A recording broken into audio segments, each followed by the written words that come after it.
audience. LoveLine may contain sexually oriented content. Listener discretion is advised. 2, 1, go. Adam Carolla and Dr. Drew. LoveLine, coast to coast. It is LoveLine. I'm Adam Carolla. He is Dr. Drew. Phone number 1-800-LOVE-191. Fax number 310-854-4455. Dr. Drew is a board-certified physician and addiction medicine specialist. Still in San Francisco. Hey, Drew? Still here at Live 105. Fantastic. You sound a little weird to me. Really? How do I sound to you? No weirder than usual. Oh, I knew you couldn't resist that little opening to get one of your world-famous digs in, Drew. How's the weather over there? Beautiful. How's it down there? Fantastic. I mean, really beautiful up here. Yeah. It was going to rain for the last few days, except for, you know what? No clouds. No rain. Yeah. Those weathermen, boy, they are right on. Right on. Now you actually do sound weird to me. Are you tired or something? Yeah, I could be a little tired. Yeah. That's all right. A little loaded, too? How dare you? How dare you? No, I'm not loaded. Oh, shocking. Whoa. I realized after I said I'm not loaded, maybe the inflection wasn't quite right. Like, surprise, I'm not loaded. Whoa, tonight it's different. Yeah, it was defense meets surprise. No, I'm not loaded. No, I'm not loaded, Drew. No, I'm sober as can be. You seem to be a little bit excited about the pageant last night, too. Yeah, she was cute. Yeah, you should have seen her. You know, she reminded me of my ex-stripper girlfriend, Lindsay. Oh, is that right? Oh, or as she was known at the club, Catlin. Yeah, very cute, very striking young lady, and plenty of personality. But I went home with John Cryer, who's really the nicest celebrity in the world. Yeah. He is really just the nicest, sweetest guy in the world. All right, I should go over there and break bread with him. John? 29. John, who is 29, John? Hey. Yes, what's up? How you guys doing? I enjoy your show. Thank you.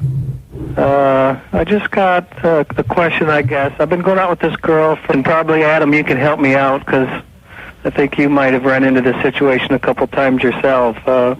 I'm trying to figure out how I can get her to swallow. Uh-huh. Did you ask her? Oh, yeah. Yeah. I've asked her a few times. So actually, How she'll different, do me John? in the shower, but not all the way, you know? Right. What the hell difference to make? You know what I'm saying, John? I mean, come on. You've got a great relationship. You've got to get your priorities in check. I saw this question. I thought to myself, I mean, God, there's servicemen dying in Yemen today, and this guy's worrying about this. No, I'm not too worried. I mean, I think it would add to the spice of the sex life, though. And I think it really kind of stems from a previous girlfriend that I had who, didn't have no objections to that, and I enjoyed it quite a bit. By the way, it's she didn't make no objections to that. It's not she didn't have no objections to that. But, hey, John, where does your semen go with this girl? So, actually, like, if we're in the shower, it goes down the drain. But if we're in bed, then I end up, just... Actually, it just doesn't go that far, and then we carry Maybe he had to lay off the other end, right? Yeah. Hey, what are you on, ether or Quaaludes? Right now? Yeah, or in general. Listen here, goofball. Yeah, I'm pretty straight. Here's what man, what a retard. Here's what I'm saying. I can't. Here's the question I got to get from John. I've made this speech a number of times. I'm going to make it again. What we want, ladies, is not to be interrupted in the middle of the flow. So for about 5 seconds, you just got to kind of hang with us. And John, does she hang with you, or does she interrupt in the middle of your flow? She doesn't hang. Does she understand? Well, shut up. What? Because how come all of our callers, if I say, does she interrupt or does she hang with the flow, she doesn't interrupt or she doesn't hang? Yeah. How come you can't just give me the A or B that I gave you?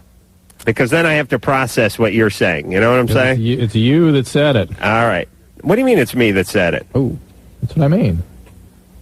Oh, my God. What do you mean it's me that said it? I mean that Here's what I want to say. You're Drew? the man now. You're literally a millionaire. You understand? Okay. So you're the man. So you say something, it's got to be objectionable. Hey, here's what I want out of our callers. If I say, "Are your parents together or are they divorced?" I want you to say they're together or they're divorced. Not they're not divorced. You know what I'm saying? Yeah, I understand. It gets confusing. But You ever go out to eat with these people? Yeah. You know what I'm saying? Yeah, There's always some confusion when they're ordering. It's like your wife. Lisa? Hi. You're 24. Right. What's up?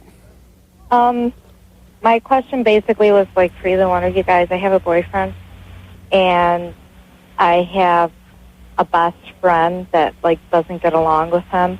A best friend? But just recently, my best friend and my boyfriend went out to a concert, and he left whatever, and my girlfriend and I, we went out to a bar, drank whatever, and then like we started going at it.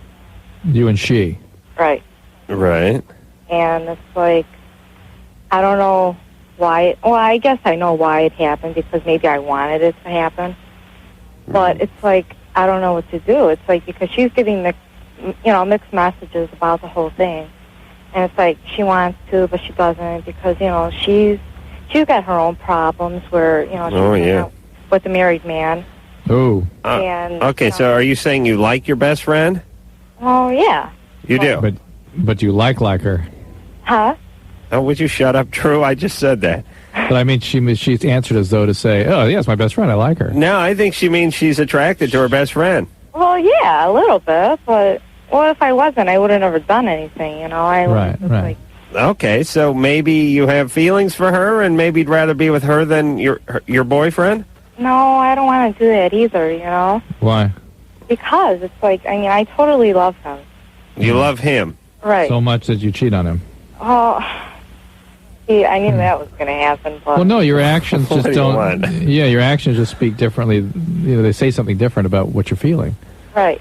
All right. And we believe that actions speak louder, more clearly, more honestly. Right. So what do you want from us? I just, want to know, what should I do? Should I tell him? Or should I just, not tell him and just, leave the whole situation with my best friend and just, be good friends with her? Well, I know it's not going to be good friends. Well, what are you going to tell him? I don't know. Well, what are you going to get out of telling him? Nothing, really. I know. You want to be with the guy. You love the guy. Right. So why are you going to tell him and jeopardize the relationship unless you want it to be jeopardized secretly? No, I don't. Well, then why would you even consider telling him? I'm not. I really don't want to consider telling him anything. Okay, then don't. But then it's like, why is she going to be the way she is? I mean, it's like she's saying oh yeah, I like you a lot. But then it's like, no, stop. I'm such a bad person for doing this. Okay, hey, Lisa. Wait, whoa, Lisa. Oh, my God. Jeez. You don't work around kids, do you? No. Well, actually, you do? That's a funny story. No, not funny. Nothing funny about it. I don't work with kids right now, no. Funny ha-ha or funny Hitler being a vegetarian funny? That would be funny. All right. Hey, baby. Yeah? You're kind of confused. Oh, yeah. All right. And you don't claim to be a lesbian, yet you don't seem to know what to do with your friend who's attracted to you physically. You don't like your boyfriend. You don't love your boyfriend, or at least you can't tolerate being in love with him. You got to sabotage that. Well, yeah, Right. I'm totally in love with him. Yeah, but you can't tolerate it. You got to sabotage that. All right, well, as hold soon on. as he finds out about, Yeah. listen, Adam, what's going to happen as soon as he finds out about this lesbian? Well, it's going to be one of two things, but they're all going to end. They're going to end up at the same place. Either he's going to dump her Break up. immediately, or he's going to Exactly. insist on a threesome and then dump her. No, she either goes to sort of, oh, this is just a fling, or she's out completely. One or the other. Right. And that's where you want to be. Why do you want to be there with this relationship? With him or her? With him. Oh, Well, forget because, it's a good relationship. Everything's great, But Okay, well, it's built on a foundation of love and respect. it. Yes. I a can pillar see of that. salt. Hey, listen, here's the deal. If you're truly, everyone just close your eyes. Picture there's somebody in your life who you're madly in love with and who you wouldn't want to lose under any circumstance, right? Yeah. Now, what do? Do you tell them that you've been lesing off with your buddy who hates them? Or are you conflicted about it? Well, should I go with this other person? Shall I explore this relationship? Yeah, why would you be conflicted if you're madly in love with this person, you have a great relationship? Absolutely. All right. I don't know why do people get so defensive about their relationships? Do you know what I'm saying? Yeah, because or what's in it for them? They'd have to address what's really going on. But how about just saying, you know what, I love this guy, but I do have some feelings for this girl, and I don't know if I'm totally in love with this guy. I mean, just at least make it believable so we can have a goddamn conversation about it. You're telling us out of one side of the mouth you're in love with this guy, and the other side is you're dyking off. It's because if I'm in a love relationship, this is the way it has to be maintained. In chaos or at a distance, that's love for me. The way it is now is uncomfortable, so I have to push it back a little bit. Of course I'm in love with them. You understand that to them is matter of fact, as opposed to like you're saying, which is, why the hell would I behave like this, or why would I treat somebody I love like this? Drew, you talking about yourself? No. Okay. Elizabeth? Yes? You're 29. Yes. Thank you for taking my call. Sure. I have a question for Dr. Drew. Yeah. I am a recent PPD convert. So you're on INH? Yes. Beautiful. Do you work in hospitals around children or something? No, I do relief work. Okay. And so how many months are they going to put you on it? Well, they don't know. A minimum of 6, and they said most likely up to 2 years. So this is a TB medication, Yeah, Adam. lucky me. PPD is a TB. No, PPD is a TB test, and if you convert, meaning your PPD little skin test is greater than 10 millimeters across, then you've had primary TB, and you have to take 6 months of an antibiotic, a kind of nasty antibiotic too. How do you get tuberculosis?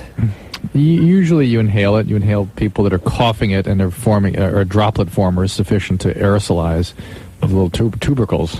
Is that what comes out of my ass on occasion? If you're lucky. Aerosol, yeah. Hey, what's out of your penis too? Well, thank you. You would know. Now, why is tuberculosis one word? Yes. Yes. Why would they make it into 2 initials? Why not just call it T? That's all I'm saying. I can't figure out all this OBGYN and this TB, and it doesn't make any sense. It may have started from tubercle bacilli, which is the organism that it's so it's not, the T isn't for tuberculosis, it's for tubercle bacilli. Right, beautiful. So, what's the question, Elizabeth? Anyway, I've noticed that taking it, they also have me on B6. Yes. Since taking it, I have had a dramatic change in my body odor. I never used to have much. Only like if I didn't shower for a week kind of thing. Are you taking just the pyridoxine by itself, or are you taking it in a B complex with it? Or just like B6 straight. Are you talking about, where's this odor coming out? Under my arms. From the basement? Oh, up top? No, I wish the basement. You do? Huh. Yeah, I could lock the door then.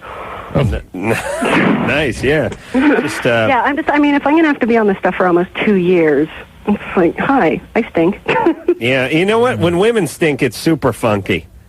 Apparently it's weird. The people around me don't notice it, and I know they wouldn't lie because they wouldn't miss an opportunity to make fun of me like that. Is it a medicine-y smell? No, or is it's like a BO smell. Really bad. Yeah. That's interesting. I've not encountered that. Apparently neither has any of the doctors I've seen. You're putting some deodorant on?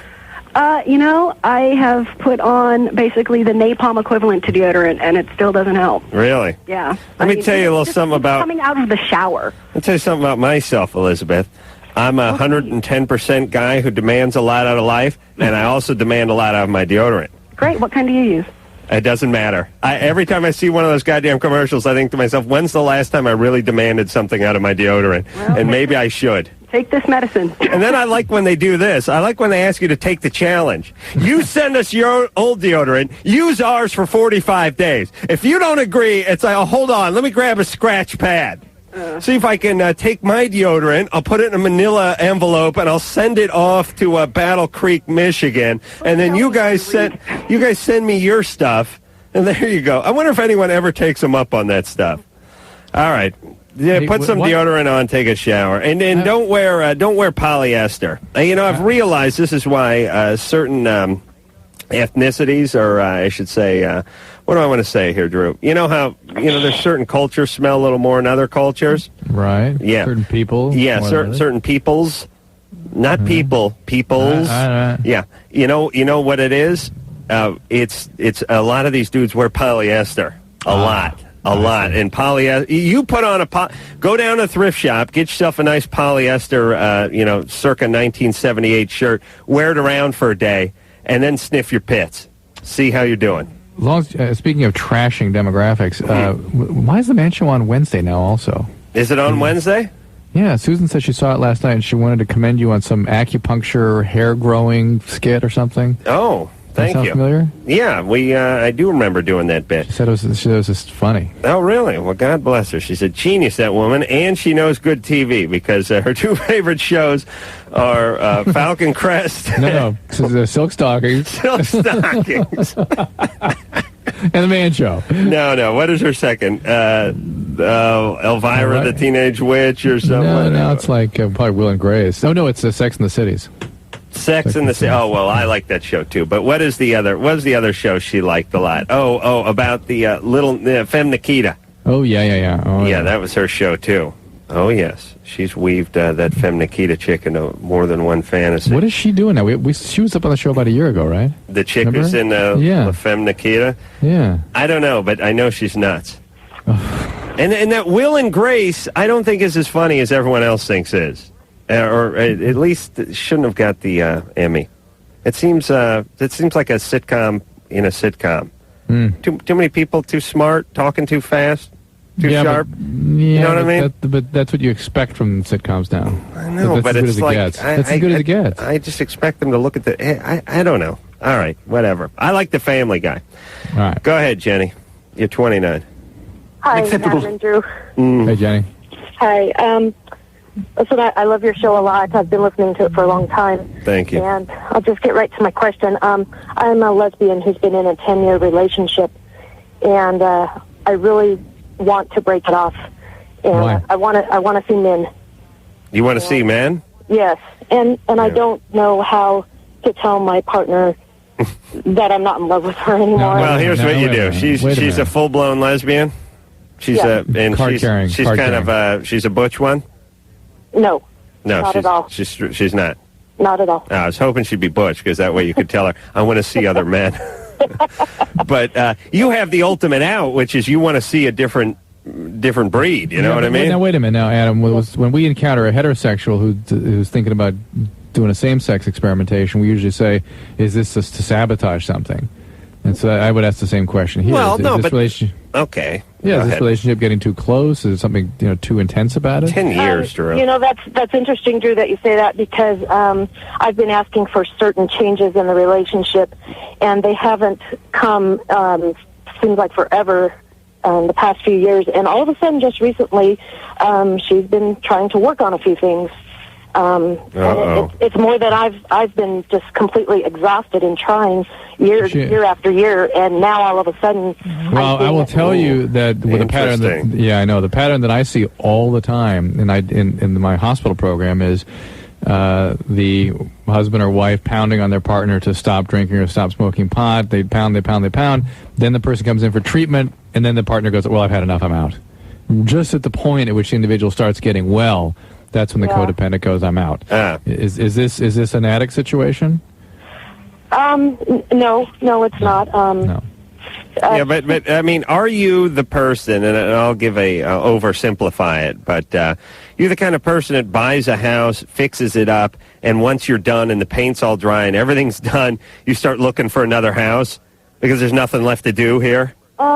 No, not really. I do like to get things done and then move on to... No, I wasn't making an analogy. I actually want to know if you lesbians like to work on a house. I think it's a little bit different here because the deal is that now this girlfriend's becoming available in a way that might be too much. And so the convenient out is, I'm attracted to men now. All right, well, on the other hand, it's been 10 years.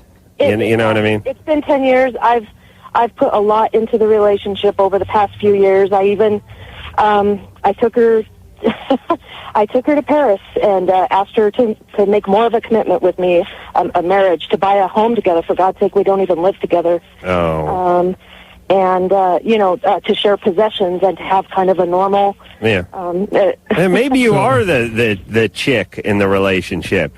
Are you like the chick? You know what I mean? She's more like the dude? We both are. You're both, but she doesn't want the commitment. She doesn't want to live. She's more the guy. Well, kind of, yeah. I guess, yeah. All right. Well, listen, Jenny, it's been 10 years, and you have the ultimate excuse, which is you want to jump ship and, hang with the peni. So, hey, it really is. It really Run is. with the peni? Yeah, it really is the ultimate excuse. You know what I'm saying? Well, next time you want to what are you going to say? You're going gay next time? You going to get out of a relationship? I'm thinking about it. I know. Well, here's what I'm saying, Drew. Yeah. When you say to a woman, or a woman says to a man, "Hey, listen, I just need some time. I need some space. I need some this. I need some that. This isn't right for me." She's basically saying, or he's basically saying, "I'm going to be with someone else real soon, if That's not right. now." Yep. You know what I'm saying? Yeah. And it's a pretty bitter pill to swallow for the other person. But if you're jumping ship, you're moving on to a new gender. How can they argue with it? How bad can you feel about that? And how bad can you feel about it? All right. Yeah. We're going to take ourselves a little break. When we come back, who are we going to talk to, Drew? Oh, how about Ryan, 18, down there in line 4. Hi. After sex with a new partner, has puss like... Plus. What's the spelling difference between pus and puss? Same. Oh, really? Same? All right. So some words you have to interpret the context. Well, I take it one word at a time. I'm not like you, Drew, reads far ahead. For me, and I don't even take it one word at a time. It's one letter at a time. Has a You can't articulate yourself any better than that. Like secretion on tip of penis. All right, we'll talk to Ryan after this. LoveLine. We'll be right back. Call on the 1-800-LOVE-191. LoveLine.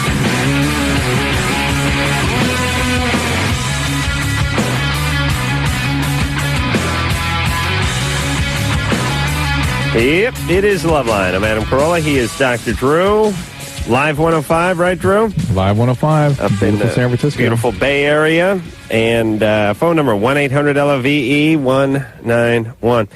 Drew, I'm sitting here looking at this Auto Trader magazine. Yeah. Just checking out some cars, And, my favorite part is when they explain why they have to sell a car. You ever look at those? You know, where there's... see, you can't just sell a car because you're tired of it. Yes, it's the guy is always blaming the old lady. Wife forces, new child, wife needs to sell to get minivan, divorce, wife, bitch. You know what that is? Bitch forces too. It's like... But you know where that comes from? Lost erectile difficulty, wife then gets divorced, probate. What is that, Drew? What is one of the most common urban legends you hear in high school? You mean as it pertains to cars? Which is here's the urban legend. Yeah. Okay, here we go. You ready? Dude, my friend's brother, I'm going to tell cousin. you. Okay, I'm going to tell you what happened. Yeah. There was a divorce. Yes. And the wife was because the guy was a rich guy, and he started banging his 25-year-old secretary. That's so right. pissed. This guy had a 1998 canary yellow Ferrari Testarossa. Right. And you know what he sold that baby for? $1. $1. Was in the recycle. I swear to God, I'll show you the car. Every young male's heard that story, and so you start. I'm sure you start looking for stories. Oh my God, this is the one. Here it is. Yeah, and you know the thing that's funny about this story? An Arab guy owned a car lot, called in, got her down to 50 cents. I tried. Drew, you ever have to deal with that? Yeah. I used to when you're poor, you cannot get a new car until you sell your old car. And then you have no car. So it's a tough little time. You know what I'm saying? Yeah. See, I grew up, forget about grew up. When I was an adult, I never had any credit, and because I worked under the table swinging a hammer most of the time, and I never had any money saved up. So I had a car, I drove a truck, and the truck was probably worth $2,000. And if I wanted a new car, I needed the $2,000 from the truck that I sold in order to buy the new car. Yeah. So what happens is you put the thing in the newspaper on a Thursday nights when the recycler comes out, I think Thursday morning, and if you get calls, you'll get calls Wednesday night by guys who have an inside connection at the paper. Yeah. And always the thick accent. And you sell a car. And it's like, yeah, these guys own a dealership. You see, they sell used cars, and they're going to come over there and knock you down. But I've had some of the most... did I tell you the time the guy... I just put a new fender on the car, and the guy came by and he said, "Who put this fender on? He should have his hands cut off." And I didn't want to say me because I didn't want him to cut my hands off, but I got defensive, you know. Why? It looks pretty good. No, it's horrible work. It is junk. Look at the margins. They're all screwed up. He should have his hands cut off. Well, geez, do I have to cut his hands off? Why, did you do this? No, I didn't do it. You know who did it? No, I don't know who did. He should have his hands cut off. Well, seems a little harsh to cut the guy's hands off, doesn't it? I mean, maybe he's not an auto body guy. Maybe he does other things. He should have his hands cut off. So I got into one of the greatest conversations ever with this guy. The guy was the biggest pain in the ass. He kept trying to get me down. I was starting to get angry at him, and I said to him, and this is a great strategy if anyone's ever given you a hard time. He said to me, "What is the lowest you will take for the car?" And I said, "What is the highest you'll pay for the car?" And he said, "No, what is the lowest?" And I said, I'll tell you what, just tell me the most you'll possibly pay for my car. And he said, "I could not pay a penny over $1,500. And I said, "Okay, thanks for coming out." And I started heading back in. And he said, wait, what is the lowest? And I said, it's not your highest. See you later. And he said, no, come back. What do you mean? And I said, your highest is $1,500, right? Is that your highest? Yes, that I could not pay a penny over $1,500. Okay, your highest is not past my lowest. My lowest is higher than your highest, so thanks for coming out. Well, wait a minute, what is it? And I said, I'm not telling you. Why not? Because it is higher than your highest. Well, what is it? So don't worry about it. It doesn't matter if it's $1 more or $1 million more, because my lowest is not lower than your highest. This guy, it was like at a cartoon where steam started coming out of his ears, you know? Did he leave? Yeah, he left. I told him to get lost. Ryan? Yes. You're 15. What is that? 18. Oh, 18. I'm sorry. Well, I recently met this girl at a club. She should have her hands cut off. Yes. And I knew she was a little freaky at first. And I had sex with her within a week of that. And I noticed one of the times a weird smell coming from down there. Not like a stank or anything, but it was more of like vinegar. It's unusual. That's on her? Yeah, I think she just got off a rag. I see. Mm-hmm. And I mean, like she just cleansed herself. Oh, you think you're smelling douche? Yeah, exactly. Well, the condom broke on me, actually, while we were having sex.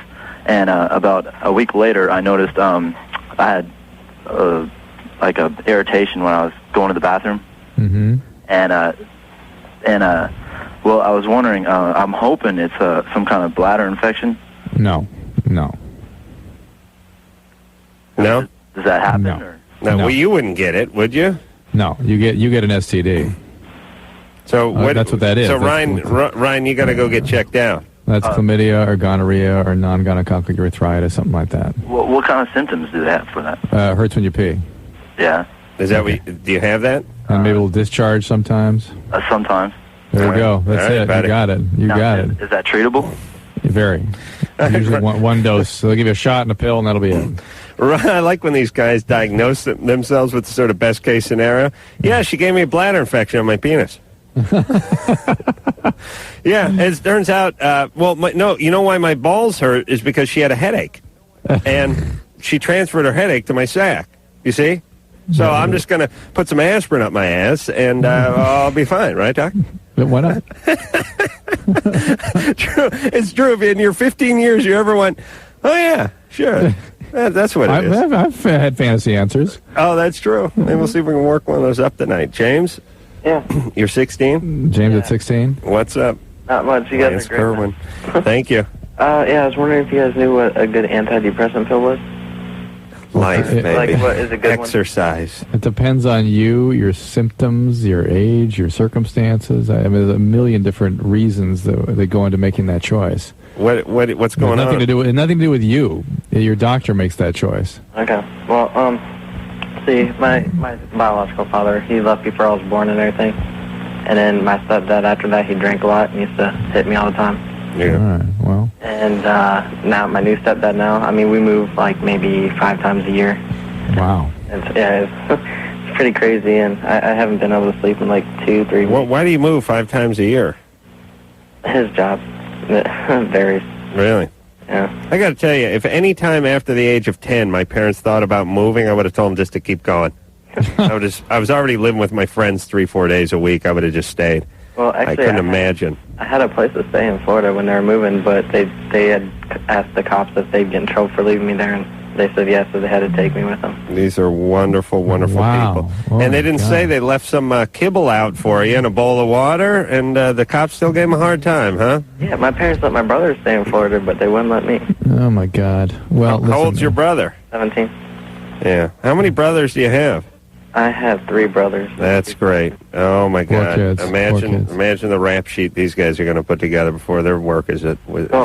None of them live with me. I mean, I'm the only one that lives with my parents. I know. Your mother's a horrible person. But the good news is somebody was probably pretty bad to her at some point, and that's probably why she's bad to you guys. That's so bad, yeah. Yeah, that's the kind of thing that helps me sleep at night, Drew. All right, so, hey, James, you sound, for all you've been through, it sounds like you got like a pretty decent constitution, and you got a good head on your shoulders, and you got to get some distance from this. But it's good that you're thinking about having your depression treated, because with that sort of history, of course you're going to get depressed. You're at high risk for depression, and to get some medication to assist with that is not a bad idea at all. All right, but go ahead. What, did you get an evaluation? Okay, so where does he go? A county facility? You don't have insurance or anything like that? Yeah, you go to if you're in a big town, go to a county mental health services, and they'll help you out. And here's the deal to all of you people who are in James's situation. Your stepdad's an a-hole, your mom's crazy. Stay out of the house. Just go to school and stay after school. But he can't. School. What's he going to do with friends? He doesn't stay any place long enough to make friends.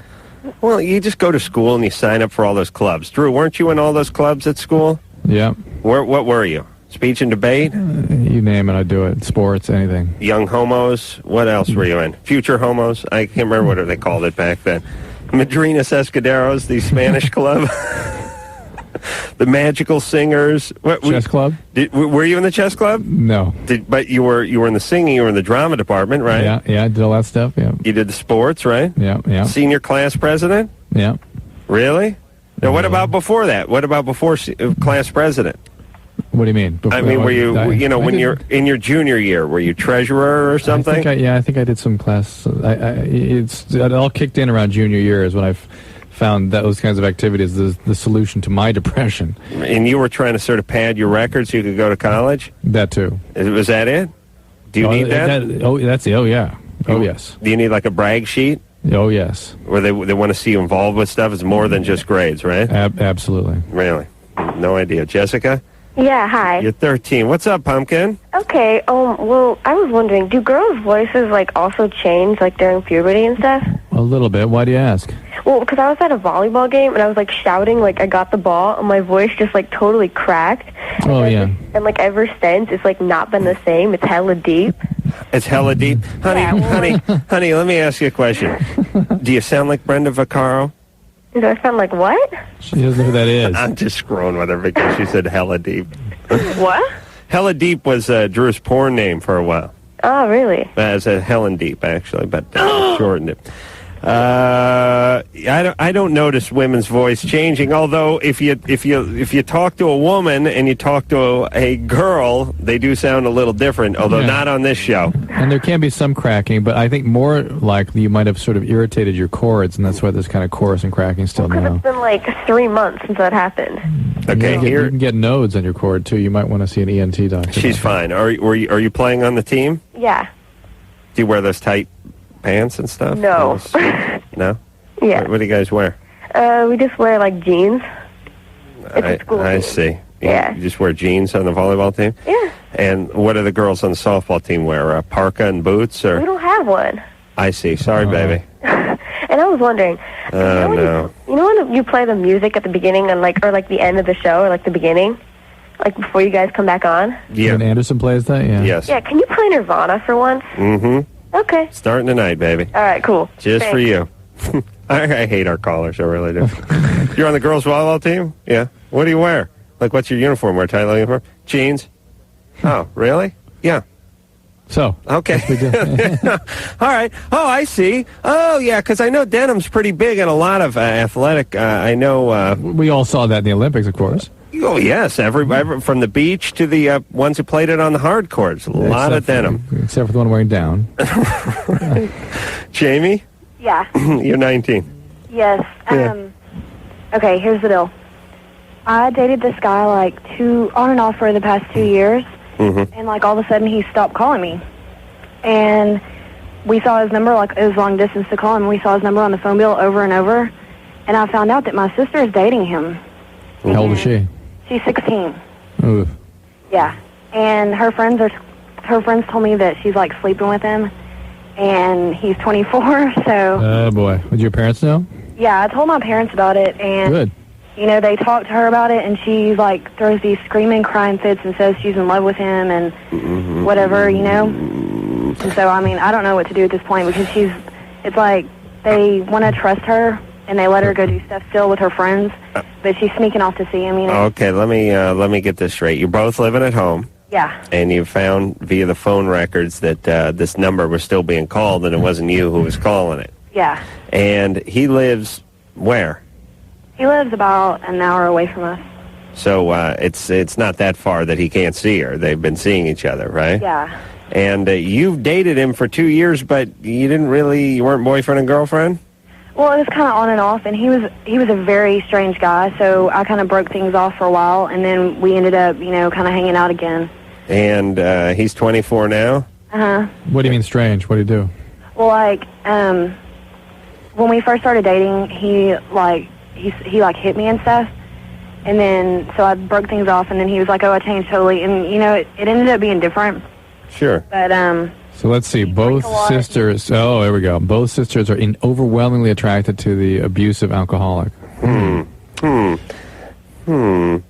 What does your dad do? Some form of origami or something for a living? What would he do? Or might it be working around metal or wood? What does he do? Drive a truck? What's he do? he's an electrician. Ah. Yeah. A tradesman. Tradesman.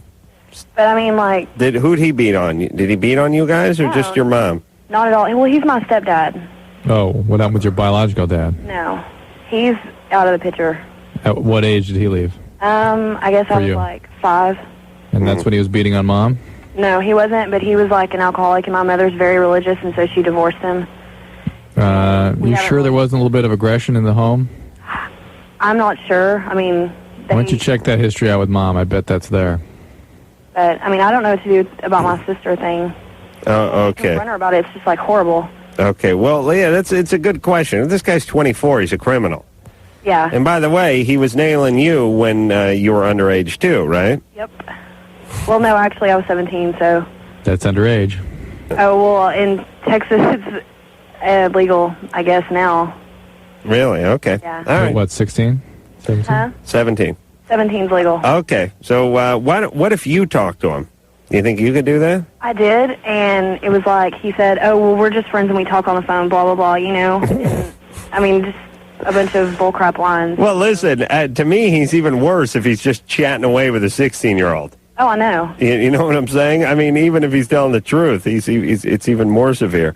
Why don't you tell him you know exactly what's going on, and you're going to call the cops if he doesn't cease to break it off. That's what you got to do. Okay? Well, I mean, my parents have told him that. But don't actually... Well, then do it.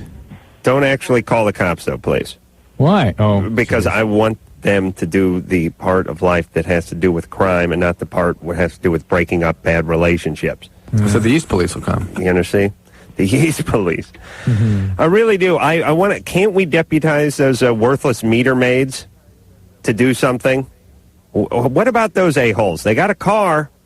They seem to be out in full force. How about we put them to work? Pasadena, they have little scooters, little golf carts that are enclosed. This is the biggest racket under the sun, these SOBs. They just sit around, and they're out in full force all the time. Drives me insane. Let's put these a-holes to work. Why don't we take a break while you fume about this for a while? Okay, let me just say one thing very quickly about these meter maids.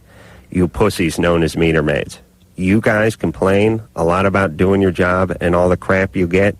You don't get enough. Nobody forced you to puss out and take that job.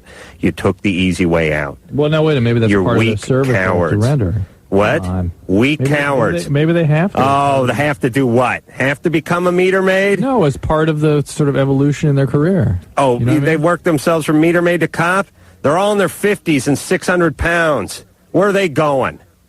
They took the easy way out, and they deserve as much crap as they get. And those who are behind the meter maid, basically, okay, that's it. I'm mad. I'm coming back. I'm yelling. All right. I'm fired up, Drew. When you come back. That's Let's right. go. All We're right. going away now. All right, we'll be back. Loveline. 1-800-LOVE-191. We'll be right back.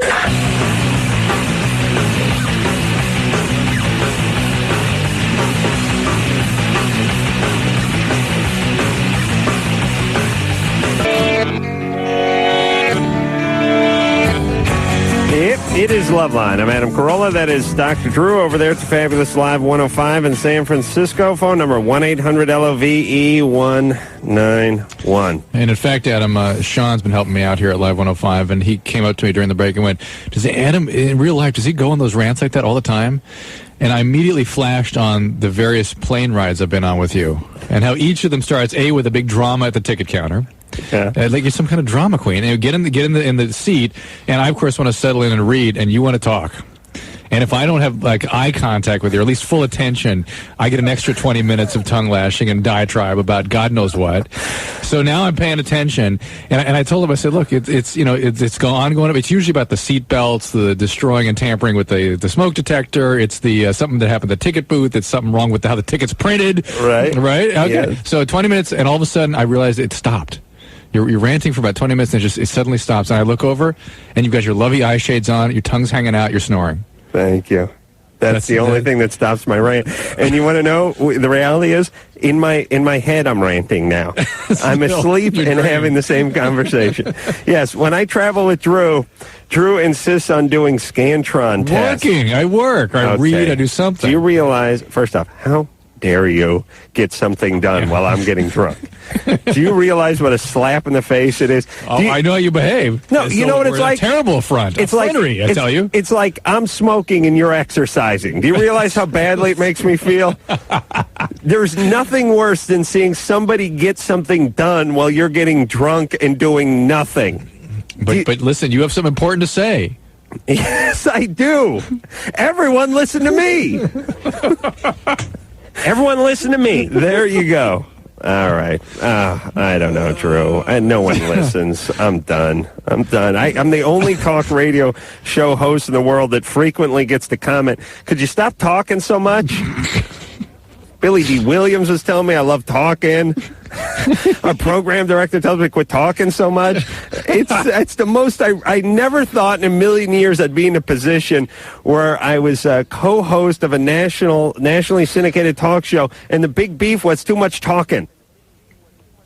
All right. You're too much for the show. You're too much man for the show. You got to tone it down. All right. I'll go on my meter maid jag later then. Michael is 15. Michael? Oh, is he sleeping? Now I'm killing myself. Michael? Oh, I hear him. Yeah, he's sleeping. You see, whenever we travel, let's put him on hold. Drew gets these Scantron forms out and takes his... What do you take? What do you take with the first year you and I traveled together? I was taking this something called the MKSAP, which is a board sort of review. It's updating your medical knowledge and stuff. But then I read and I write lectures. I do a lot of work on planes, right. and I get to work the moment I sit down. Do you realize how intrusive that is? Yeah. Do you realize how uncomfortable, how inferior I feel when I'm sitting next to someone who's working while I'm working on my fifth Bloody Mary? That is so uncomfortable. It is so disrespectful for you to be working while I'm getting drunk. Drew, you know, as a workaholic, you know, as an overachiever. Yes, as a workaholic, yes. Yes, you know that there's nothing more uncomfortable than hanging out while someone is getting something done. You see what I'm saying? Yeah. And what if you were trying to convalesce? What if you were trying to chill and I was just running in place doing push-ups or something, or running in place and doing some sort of aerobic exercise and studying at the same time? You'd feel very uncomfortable, wouldn't you? I might, but I certainly wouldn't ask you to stop and pay attention to me while I talk. All right. All I want is a little eye contact and an occasional uh-huh. My favorite part, though, is the transition from rant to snoring. All right, wise ass. Now we got to take another break. Yeah, we got another break. You rambled too long. Now, who are we talking to when we come back? Let's talk to John. John with the milky-colored semen? Yeah. Or the clear semen. Yeah, and I got to complain about meter maids, too. All after this. LoveLine will be right back, so get your problems ready.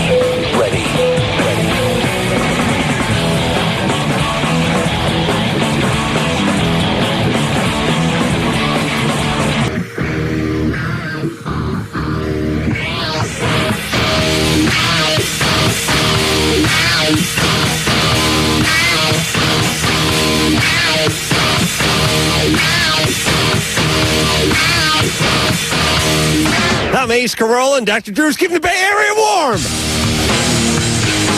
Yeah. Did you hear that, Drew? Does that mean? I don't know, but that's good radio, man. I snuck it right in between the beat there. Right in there, man. That's the kind of talk that gets you nothing. Nationally, Billboard, national syndicated radio show of the year. And all the attention and accolade that goes with that. To the winners go the spoils, Drew. All the full-page ads taken out in Variety. You've been taking calls all day about it, right? I've been, I don't personally field the calls, but my people do. The congratulations, the baskets, the speaking engagements, the plaques, the accolades. It never ends. Wow, look at that enthusiasm. This is front-page material. Anne promises to bring in the Lucide Award that's on her desk one day. All right, John. John, yeah. Yeah, Anderson wants me to yell about meter maids, but I'll do it. I'll do it sometime during this break. All in good time. That's right, John. You're 16, so you have the milky-colored semen. Clear. No, actually, it's clear, and my friend said it was like milky and stuff. Oh, I see. All right, I'm sorry. Now, I bet Adam, yours hasn't been milky in some time. No. It's mine has the it's got a little honey. It tastes like honey. Where is the vomit sound effect, please? Tasty. I don't know. I always have the light off, just the light of the television, Drew. So the point is, you keep that plumbing so maintained. Yeah. Well, okay. Put it this way. You know when you haven't turned a faucet on in the house in a while. Maybe you go to some cabin somewhere and you turn it and it comes out a little brown for a couple of minutes and then it clears up. I blow the brown out twice a day. Thank you. And so there's no more brown. Thank you. There you go. That's what John's deal is. He's more active than his friends, I suspect. Are you, John? No, not too much. How often do you masturbate? Maybe twice a day. There you go. Twice a day? Yeah. That's more than your friends do. That's all. Okay, Drew, that's all I'm saying. What is the color in semen? It can be whitish. It can be clear. It's all normal. I know, but what comprises it? What makes it up? What gives it its color? Well, it's all these mucopolysaccharides that are in there. There's long molecules that make up mucus, basically. And why does doing it a couple times a day keep the color away? Don't know. I don't know that, but I know that it does. You do know that? It changes the consistency. Yeah, it makes it thinner. Oh yes. Yes. All right. Where are we going now, Drew? We're going here. Michael? Oh, he was asleep before. Is he awake yet? Michael at 15. Let's see. No, he's still with us. Okay, Jamie at 14. Or Jerry, rather. Jerry. What's up, Jerry? Hey, LoveLine's been off the air in Boston for a little bit, but the last time I heard you guys, you were talking about the peen in the sink thing. So I just want to say, I too am a sink peer. When was the last time you heard? Where are you now? I'm still in Boston. Oh, we're on the air in Boston now? Yeah. Oh, we're off for a little while, and then we're on. Yeah. Okay. Yeah, I knew Whatever. that. And how long were we off the air? Oh, I don't know. It was partly I wasn't paying attention. You switched radio stations. Oh, okay. All right. Well, yes, you pee in the sink. Yes, I pee in the sink. But I've also got a problem. After I masturbate, I have this terrible headache afterwards for about 4 or 5 minutes. It goes away, but it's just... Yeah, I usually tell people to get that evaluated because while it can be a migraine-type phenomenon, it could be an indication of something more serious. So I do think that should be evaluated. Okay. Drew, you ever pee in the sink? Never. It's good times. It really is. Really? Yeah, I really enjoy that. And now that I have my own sink to pee in, it's I couldn't be happier. I really do enjoy that. What is this? It's so antisocial, or is it that the height's just right, so you don't have to... Well, what is it? I'm 6'2", and so it's just about right, sink height, and it makes me feel good. And I know if I was a man of less stature, I couldn't do it. So it makes me feel good about myself. But if you had less height but more stature... Maybe it wouldn't be such a big deal. You mean I could just use my Johnson and sort of gooseneck it up into the sink? Yeah, right. Nice dig. Karen? Yes. You're 29. What's up? I am. I have engaged in a relationship with a 28-year-old virgin who is not a virgin any longer. But How old was he? 28. 28? Yeah. So I was his first. So I guess I went into it with the expectation that he would have no control. Uh-huh. Okay, but it's been like 6 or 7 times, and he can't complete. He can't complete. Well, see, here's the thing. When you're a 28-year-old virgin, you have problems.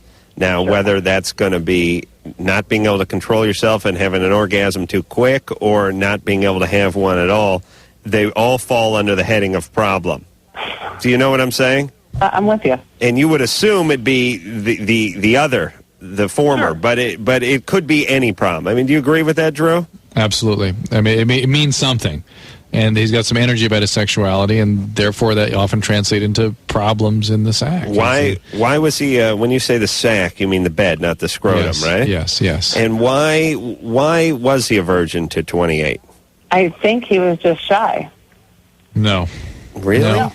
If he's that shy, that he's pathologically shy that he can't socialize, that's a problem. Why was he having that problem? No, he's social. He just says he'd never... you got me. I don't know. Well, what's wrong with him, in your estimation? Wrong is physical, or wrong is him in general? In general. Well, he still lives at home. Okay. That's something. Yeah. Well, I mean, it might be a cultural thing, too. He's a different culture than I am, so I think it's more acceptable for him to be living at home still. What's his culture? What is he? Some Asian descent. You don't know which one, though, right? No, he's Vietnamese. I see. Well, they have very tight families over there. You know, Tom Vu is Vietnamese. Really? Yeah, you didn't see the picture of He him. speaks about his family all the time, right? Yeah, that's me, my 14th brother. We come over here. In egg carton. That picture of me cleaning my big pile of dishes. Now this me. Look at me. Look at my white bitches. See that scarab boat? That's my toy. You see that Ferrari? That's my toy. You see the Tinker toys over there? That's my kids' toys. All right. I have huge breasts, and I'm skinny. I'm not fat. Yeah, my Tom Vu and my Minka don't really vary too much. It's just the inflection, you know. All right, so he's Vietnamese. He's still living at home, and he must work. He works. Yes, and what's he do? Like a engineering assistant or something. Okay, shocking. And is he gonna move out of the house soon? No immediate plans, as far as I can tell. And what's your deal? You're white. You're not Vietnamese. Right. You were divorced recently. No, never been married. Never been married. Nope. And what do you see in him? I don't know. We started out as friends, and it just kind of progressed into something a little bit more. And then I figured, he would fall head over heels and be, I don't know, hard to beat off with a stick, and it's not. Well, he is hard to beat off. You do got that part right. That's very true. What, does he have a weird name like Twang or something? No. Come on, what's his weird name? Does he have one of those weird Vietnamese names? It's not that weird. No, it's not Twang? No, it's not Twang. Okay. It's not Tron? Is a name like no. Tron? It doesn't even start with a T. It's not one of the Star Trek Vietnamese names? It's Nguyen. Nguyen? Ding dong day. All right. All right, so listen, Karen, he's a little nervous. He's a late bloomer. Does he like oral sex? Yeah, he likes everything. He's actually good at doing everything. He is. He's a little awkward on certain positions. He probably read 15 books on oral sex, so he's good at it. I mean, he probably has a library of pornos, I guarantee you, but I don't know. All right. Well, you know what? We don't. Yeah. I bet you guys will work it out. Yeah, that's what I think. That's getting a little frustrating. It's like, Well, why do you need him to orgasm? Why is that? Why is that so important to you? Ooh, it's an interesting question. It makes me feel like I'm I don't know. I think women have a thing about that. You know yeah, what I mean? they do. You want to know why? Let me tell you why, Drew. Why? You've talked about this many a time. For men, sex is sex. We like sex. We want to get off on it. There's not a whole bunch of things tied to it. We really enjoy sex, and it's visual too. And it's visual. For women, oftentimes sex is a means of power, manipulation, or it just. I don't want to make it all negative. What I'm saying is, for women, sex means something, not just a physical act. But hold on. So if it means something, and it's a way of asserting some power or whatever it means to you as a female, and your partner's not having an orgasm, it really detracts from it. So let me put something in a little different context, but similar to what you're saying, is that estrogen causes a propensity or a readiness for receptivity. And really, if receptivity is part of the arousal of sexuality, isn't the ultimate receiving is something from the male? You know what I'm saying? You mean like a big rusty load? Yeah. And if you don't receive, that's that part, you expect to receive the whole experience. If you're sort of cut off from that, right? You get on an emotional level. It's not a rational thing that means something. Yeah, but you're almost talking more of a biology, and I do agree with you to some extent, but I also think emotionally, if a man has sex and he has an orgasm, he's happy. He's done. And if he tried like hell to give his woman an orgasm, but it just wasn't happening for her, he still had his orgasm, and he can go to work the next day with a smile on his face. Right. For a woman, sex is more than a physical exchange. It means something emotionally, and if she's not... Think of it this way. Karen sounded like someone who needed a little power over a guy. Okay, listen to me. She's 29. She's single. She's dating this guy who's a virgin who's still living at home. She wants to be in the driver's seat. Yeah. Okay? And if he ain't having an orgasm, she can't fully be in the driver's seat. Yeah, she's not over there. No. Yeah. No, but what are you in control of? Yeah. Nothing. Not a bucket of jizz. But you got that bucket of jizz, you're in charge. Right? I mean, it's like my grandfather used to tell me. He who holds the bucket of jizz makes the rules. It was a Hungarian adage, but it doesn't translate. Yeah, I lost something in the translation. I lost a little something in translation, but you know what I mean. Maybe it's not actually a bucket. Yeah, I think pail of jizz they called it. Hey, Karen. Yeah. Yeah, you need to be in control of a guy, don't you? Okay, that pisses me off that you analyzed me to that extent. Oh, but you see, she's angry, Drew. I told you. She's got to be in control. Okay, regardless of my fault, I'm just curious. There's no faults, by the way. No. But do you feel like you need to be sort of in control? I think that's a common theme in my life. Yes. Yeah. In your life, yes. In lots of people's lives. There's two ways that people enter relationships, or a couple of ways, but here's two basic ones. One is you'll find these people. I have male friends who do this. They date women who are beneath them. I hate to be blunt and crude about it, but what I mean is, you ever see these guys, they're good looking, they got a nice build, they drive a nice car, and they're dating a dumpy chick, and you say, why are you dating this dumpy chick? And then their next girlfriend's dumpy, and the next one's dumpy, and the reality is they'll never get dumped by the dumpy chick, ironically. They are always in control. They'll call the shots, and when it comes time to end the relationship, they'll end the relationship. Do you feel like you want that control, Karen? No. He's very atypical. I've never, ever dated anyone like him. Have you been dumped in the past? Oh, sure, but I've done my share of dumping, too. All right. I'm pretty even-keeled on that. So, all right. We're not worried about you, Karen. We really aren't. You guys just work it out. It'll come, pardon the do you have any tips or suggestions on what to try? Oh, there you go. Does he like kimchi? No, is that Korean? I got my what's something the Vietnamese eat? Dog.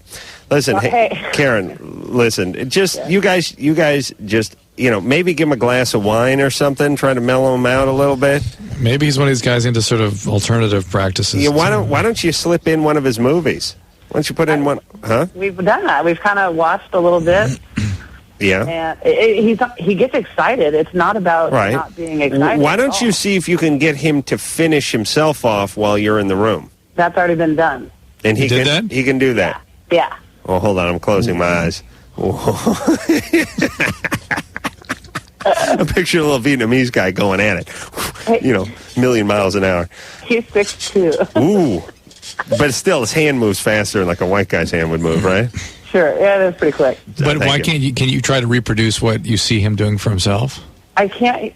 You know what I think it is? No, I can't. I haven't been able to do that to him. What do you think it is? Well, I'll tell you what it is. The guy's 28. He's been at himself for 20 years. You can't touch that. Right. I mean, how am I going to compete with that? I don't know how to. I feel like I'm on display every time I go down and touch it. All right. Well, listen, Jesus Christ. Could you imagine living in the apartment underneath these two screwballs? You just take it slow. But, Drew, let me say this, too. As a guy, it's important. As a guy, you start having at yourself around 14, 15, right? Right. And what God will do is he'll send a woman or a vagina for you to have sex with. It's somewhere around 16 or 17. Now, if that intervention... God dispatches one? God will dispatch a vagina for you to have sex with. They're released from somewhere. Within a big hopper filled with vaginas. Now, if one of those is not dispatched to your penis in the first couple of years and you get 15 years of masturbation under your belt, you'll find a vagina and you won't know what to do with it.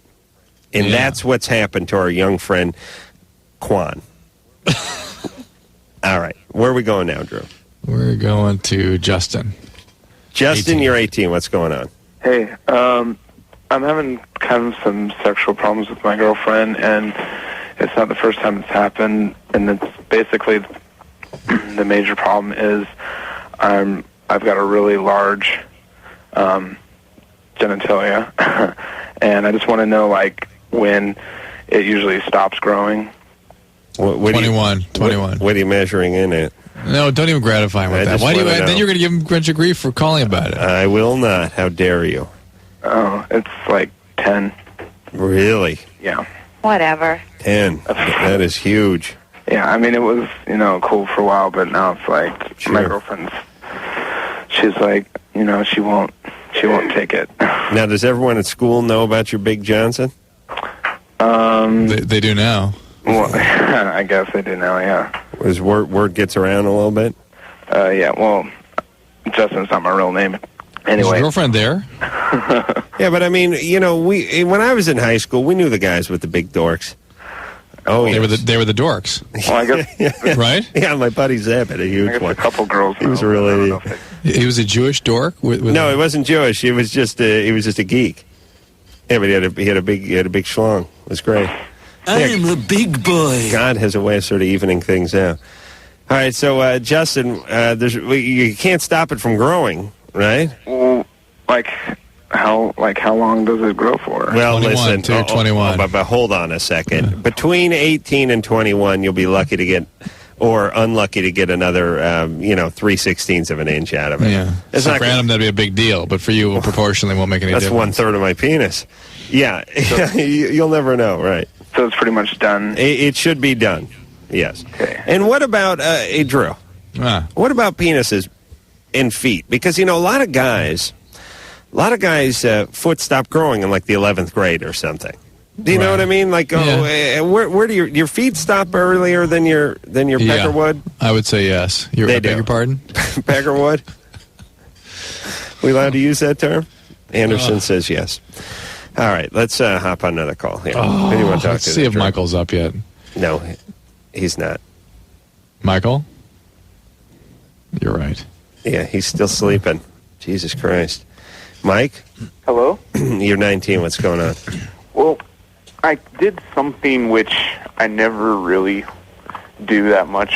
I kind of like to study my college and keep that all going for my career. And my friends on Sunday night had me go to this party with them. And I got really, really drunk and blacked out. And they said while I blacked out, I smoked marijuana, which I didn't ever want to smoke.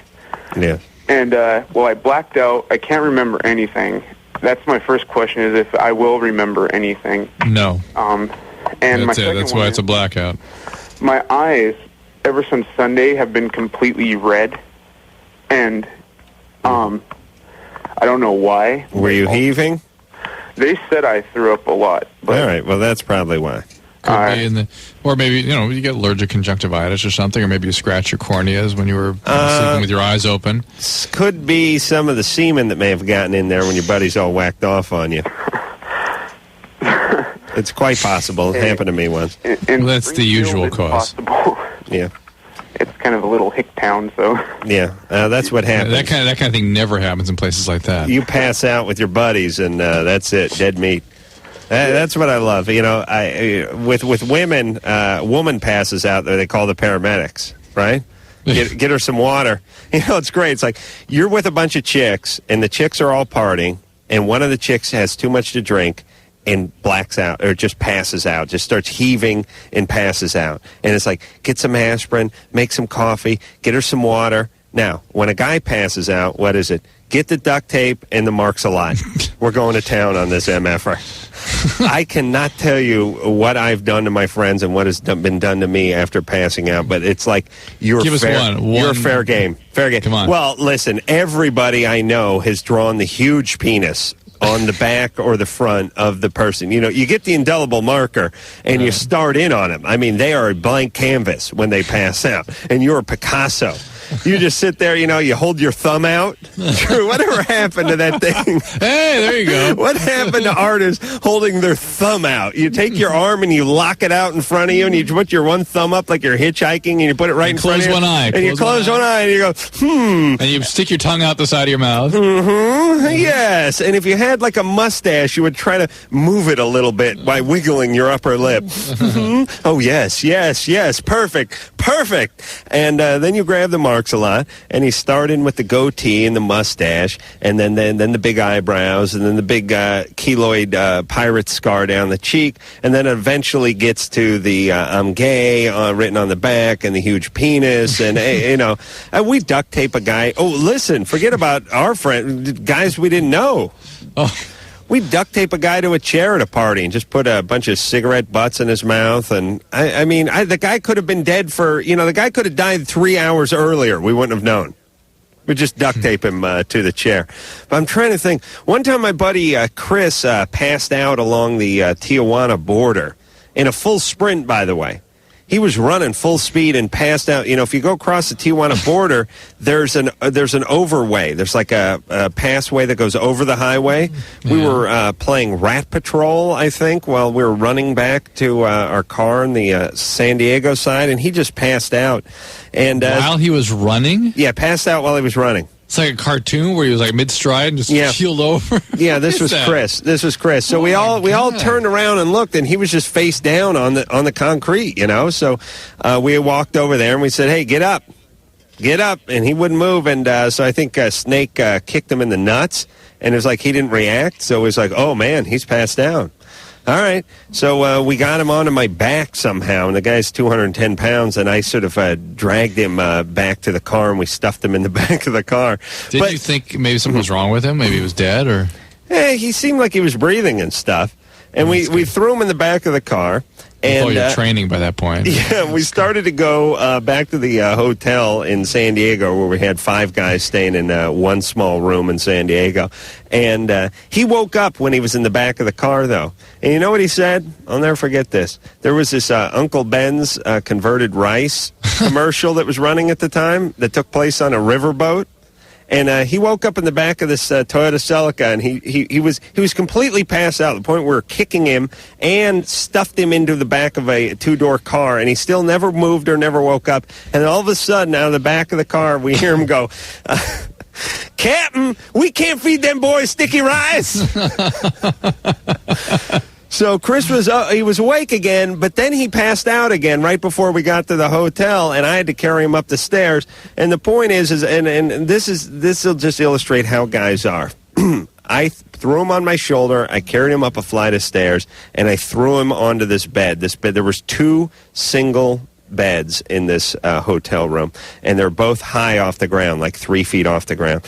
And I threw him down on one, and naturally we all fought over who was going to sleep on the other bed, and another guy jumped on another bed, and then me and another guy were like in the bathroom brushing our teeth, or I was peeing in the sink or doing something like that, and I heard this big kaboom sound, and I walked back around to see what happened, and my friend Tom was lying on the bed where Chris was. And I said, what happened to Chris? And he's like, I rolled him.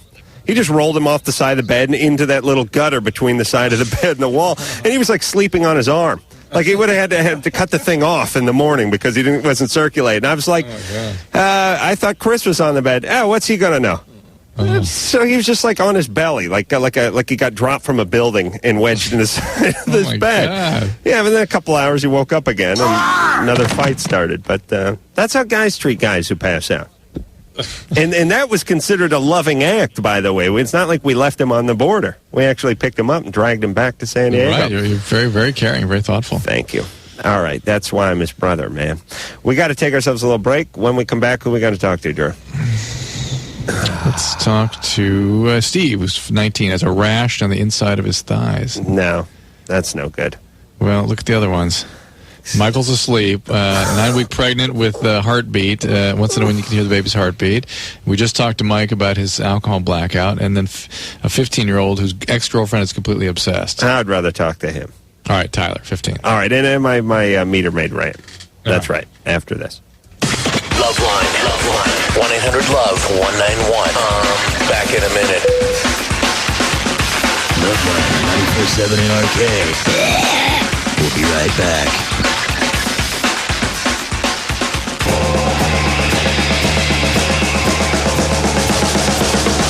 Hey, LoveLine. I'm Adam Carolla. He is Dr. Drew. Phone number 1-800-LOVE-191. All right, Drewski, ready to get back to it? Yeah, I thought you were going on a rant, though. I've lost a little of my thunder, but all right, I'll get fired up for a second.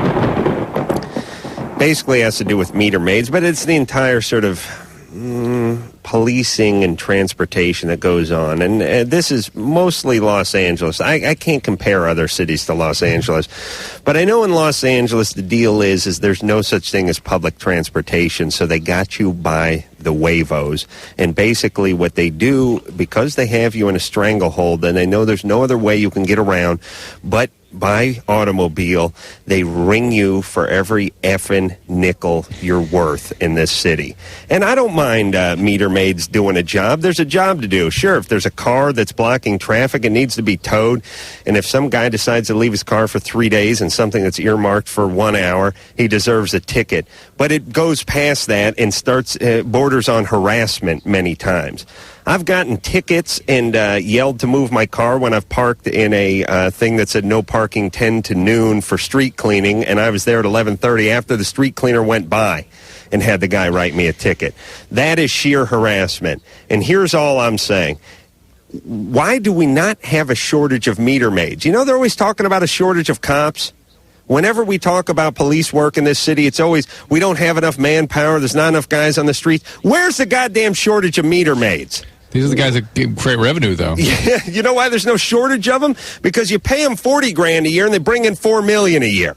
They've got new cars, and they got a new ride and a new chalk stick every year, and they're just going around making money for the city. And my only point is Drew, remember I had my car destroyed by a drunk driver as it was parked out front of my house? Yes. About 5 years ago?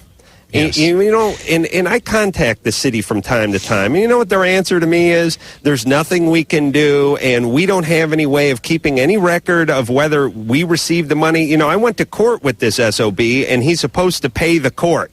And when I talk to the court, what do they say? We don't have any way of keeping track whether he's paid or not. Really, you don't have a way of keeping track, huh? Why is it you can keep track of me? Why is it every time my registration's expired, I get a ticket that hasn't been paid? I get a parking ticket that's not been dealt with. Why does the guy have access to that in his goddamn car when he pulls me over, but I can't go down to City Hall and get access to the guys paying me? You want to know why? Because they owe me money. I don't owe them money. This is nothing. This has turned into a huge. They're like the march of effing dimes. The people in this, the people have to do with parking enforcement and traffic in this city, and it drives me insane. And you know who they're milking, Drew? They're milking the people that are paying their salaries. They're not milking the criminal element. They're milking the taxpayers, and it makes me sick.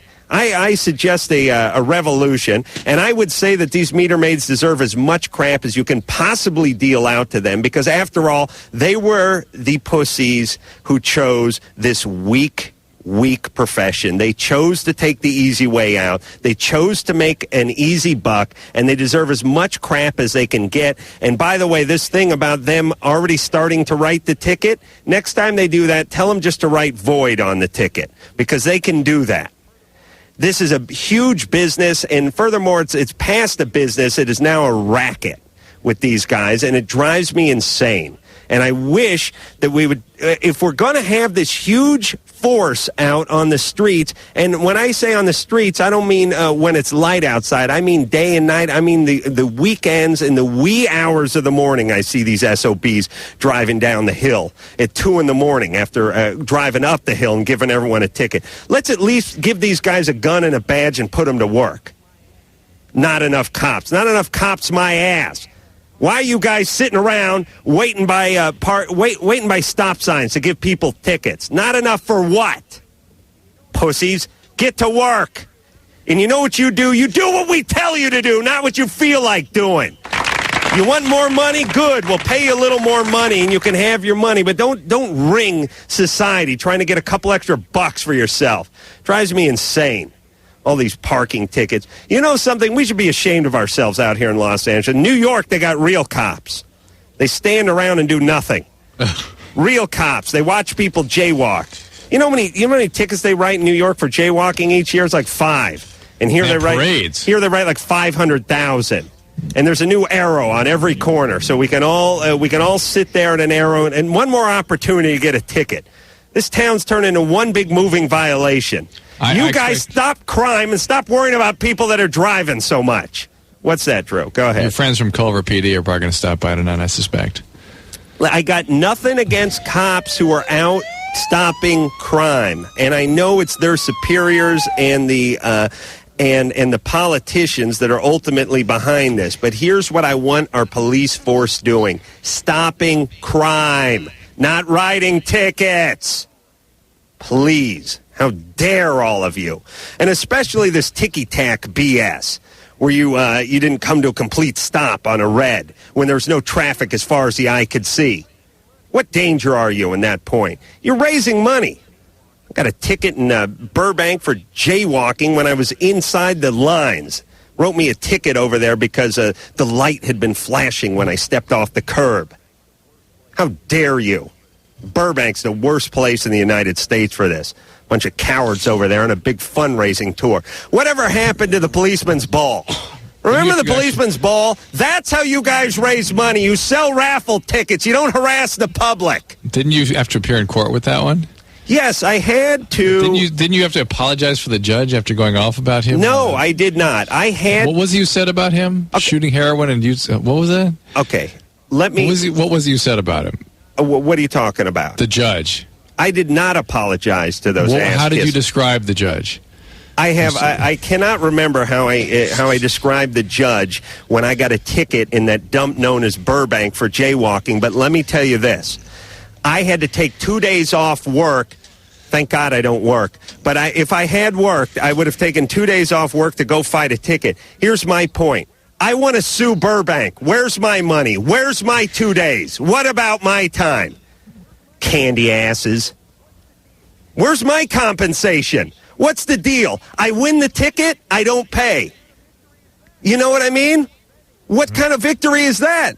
It's like someone betting with you. Here's the deal. I'll make you a bet. Hey, the Rams are playing this weekend. I'll bet you. Rams win, you pay me $100. Rams lose, you get nothing.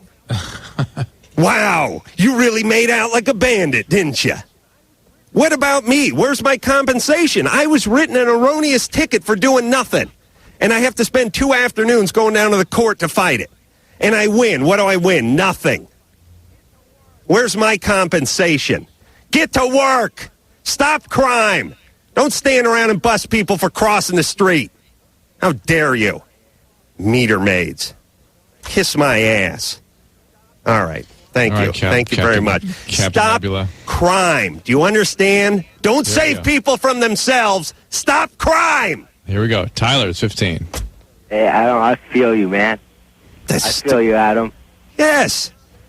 How's it going? Yeah, you know what your job is? You know, all meter maids, cops, all of you. It's to protect people, not get money from them. Do you understand? I know you guys see sacks of nickels walking down the street. I prefer you see citizens walking down the street, not ATMs.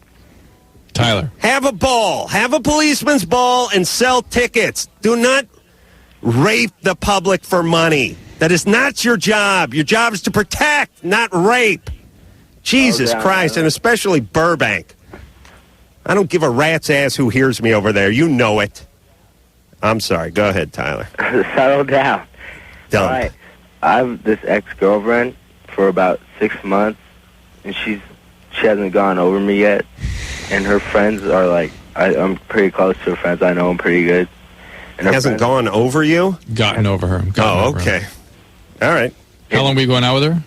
I was for like 6 months, and then we've been broken up for 6 months now. How was the relationship? It was pretty good. Well, she cheated on me during the relationship. Oh, interesting. All right, so you broke up with her. Mm-hmm. Well, now fine. And now it's like, she like still is like fixated on me. Her friends say that it's like annoying them. Like, well, you know what? You're going to get fixated on someone for about 3 or 4 years, like every unfortunate young male does. She like won't talk to me. Yeah, she knows it won't work. She's like, want to get back together? Huh? No, I don't. Get back with she her? knows that. She knows well, that. That's why she doesn't talk to you. It's hard for people your age sometimes to let go of things like this. And even as Adam will tell you, young males often spin webs about relationships that never even happened. Oh, yeah. Like when I was dating Adrian Barbeau in the 70s. Yes, what you mean, even. I know. What? You don't know Maude? The Swamp Thing? How dare you? All right, wait a minute. I'm unclear here. Is she obsessed with you, or are you obsessed with her? She's obsessed with me. She with him. But she's not talking to you. No. And she's like she knows better. Okay, listen. She's obsessed with him, but she's not talking to him. Right. It's no big deal. So who cares? You're right. Exactly. I mean, maybe there's people obsessed with you, Drew, but if they don't talk to you, you don't know it, do you? No. You're fine then, right? I'm fine. Thank you. Steve? What the hell is that? Steve? Yeah. Oh, Jesus. Hold on. We got to take a break, Steve. All right? All right. I got all sweaty on my rant. And let me just clarify this, because I don't want to be pulled out of my car and beaten on the ride home tonight. The cop on the street, I got no problem with him. These guys are commendable. And as a matter of fact, the notion that the cop gets paid as much as the bus driver who's on strike now, or the garbage man, or one of these other idiots who does nothing for a living, I find bizarre almost that someone's getting shot at and getting paid the same amount as a guy who's driving a bunch of old people around. But that's up to them and their union. I have a problem with what these guys are assigned to do, and I know they hate it too.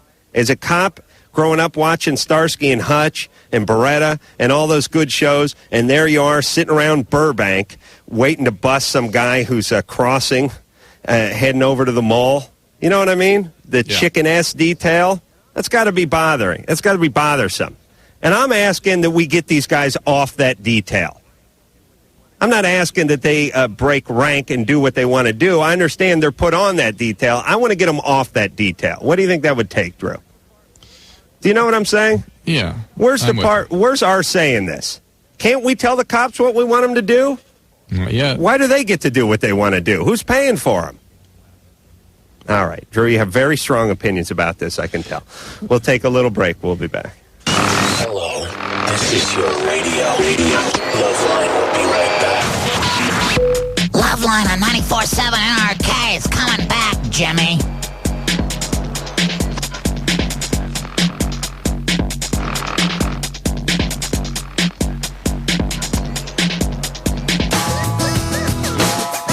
Yep, it is Loveline. Dr. Drew over there, Live 105 in the Bay Area. Drew? Yep. What are you doing over there? Doing a board review. You know, you always say I'm an addiction medicine specialist? Yep. It's actually been 10 years since my last board certification, so I need to retake them. Yeah. Bored is the operative word when it comes to you, baby. Oh, yeah, man. Why do you got to go to San Francisco to do that? Because that's where they give the review course. Really? Yeah. And there's nothing in Los Angeles? No, the only other one was in Chicago, which I was going to go to, but I decided to come up here instead.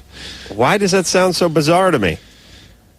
Well, how many addiction medicine specialists are there? That you have to pick a place, I can name then we got to go to them. Half dozen off the top of my head just in the San Fernando Valley. What are you talking about?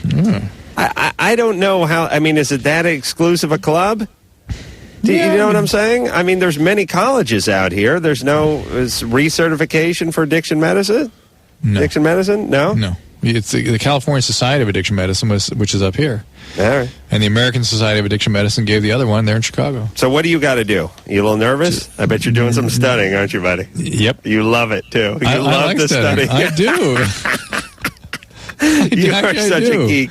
You get turned on. You get a little blood, a little extra blood in the penis. Drew loves an assignment too. He loves it when people come. He loves it when Ann comes in here and goes, "You guys got some liners to cut." Drew's like, "Things can perk up a little." Okay, got to do it. Got something to do. Got a deadline to meet. When's that got to be done? It's got to be done tonight. Okay, something to do. And just because I'm into it, you're that much more not into it. Anything but be alone with my thoughts, man. Or my partner. How dare you? How dare you? All right. What's that, Anderson? When it was Danielle's birthday, we had a little cake for her in there. Mm-hmm. Every single break, he's like, "Oh, we got to do the cake right now, or wait till next break. We should do it right now, though." Oh, I know. Drew will drive you insane. Ann will come in here with these liners, and what those are is, we do a little thing for the affiliate. I'm Adam Carolla, and that is Dr. Drew, and you're listening to Live 105 in San Francisco. Okay, it usually takes between 2 and 2.5 minutes to cut these things, right, Drew? Be honest. Yeah. Okay, if Ann brings it in at 10:05, you're going nuts if we're not doing it by 10:25, right? Right. And I'm like, we got 10 more breaks to do this, and we'll do it. We'll get to it when we get to it, but you love something to do. So how long are these boards going to take you to do? Well, they're like in November sometime. What are you doing now, then? Not doing the board review course, so I can keep studying the material. You had to go over there to do that? They could have sent you the material? No, it's a lecture series. Oh, how dare they. I'll give the lectures. Oh, God. Okay. I was just thinking, we get assignments, you immediately pull out the bong. I don't like studying. I think it's for the weak. See, I'd rather hang around people who already know stuff. Chad? Chad. People have to read about it from the man. Chad, you're 19. What's up? Yeah. Yep, that's the end of that. Retard. Steve? Oh, Steve's the one who has the rash on his thigh, right? Yeah. Who we're going to talk to. What's up there, Steve? Well, it's been there for like a year, and it started out really small, but then it kind of expanded. It's a red patch? Yeah, on both sides of my... That's jock itch, basically. Oh, really? Yeah, So sometimes it's hard to clear up. So you try some Lotrazone, or over the counter now you can get, Lamisil. That should be helpful. And then sometimes you have to take actually a pill to clear it up completely. You got to keep it. Really? You got to keep it dry down there. Yep, all the time. Like baby powder and everything down there? No. Yeah.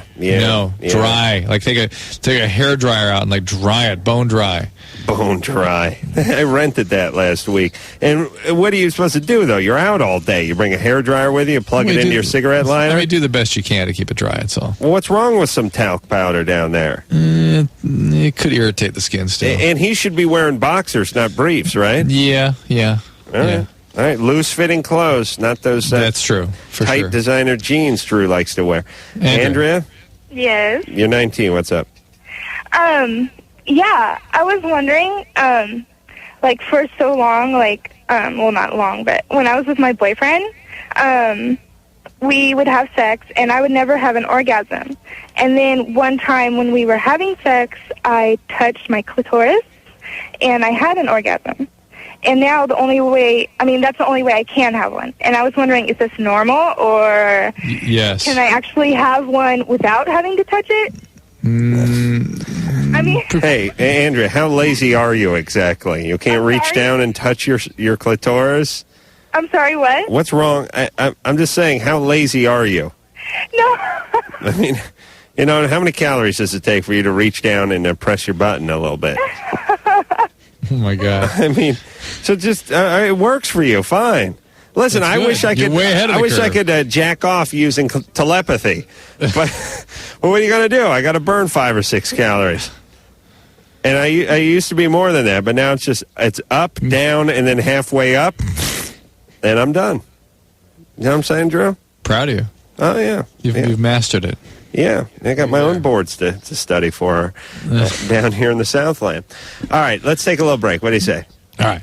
Wait a minute. I just want to talk to China real fast, or Sienna, or whatever the hell her name is. Sienna? Yeah? You're bisexual, and you want to know how to tell your parents? Yeah. Don't tell them. I know you're angry at them, but don't tell them.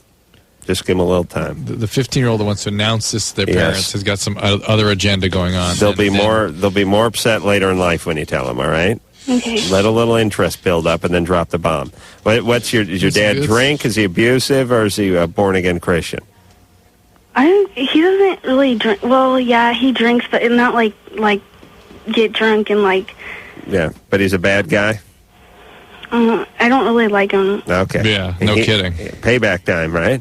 Yeah, okay. kinda. All right. Don't tell them. Let them catch you with a woman. That's more effective. Oh, my God. All right. We'll take a little break. We'll be back. LoveLine will be right back. LoveLine will be right back. LoveLine will be right back. WECN. Maybe this week of LoveLine. Hallelujah.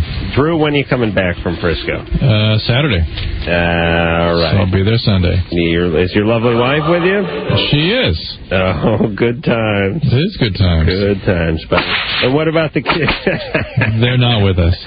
Oh. They're at an age where they freak out a little bit when we leave. Oh, yeah. And it's too bad, because you have them with you. They can kind of run interference between you and the old lady. A little buffer, a little distraction. I'm looking forward to spending time with her. Okay. Oh! All right. That's your business. I'm not going to tell you what to do.